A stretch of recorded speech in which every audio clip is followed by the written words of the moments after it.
Actually, we are very proud to be. Men bu yerda bo'lib, mamlakatingizda karate sport turi qanday faol tarzda rivojlanayotganini kuzatib, juda xursandman. Sportchilarning tayyorgarlik darajasi, musobaqalarni tashkil etish va yosh iste'dodlarni qo'llab-quvvatlash bu haqiqatan ham hayratlanarli. Men ko'plab ajoyib sportchilarni ko'rdim.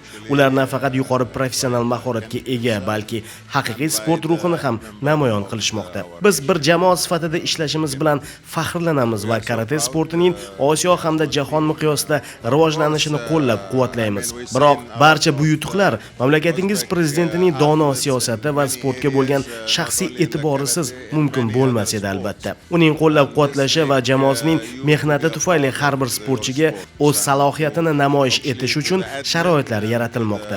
Ishonamanki, shunday rahbarlik ostida mamlakatingizdagi sport yanada rivojlanadi. Sportchilar xalqaro maydonlarda yangi yutuqlarga erishishadi. Bu menda allaqachon amalga oshirilgan ishlar va kelajakda erishilishi kutilayotgan natijalar uchun katta hurmat va faxr uyg'otadi.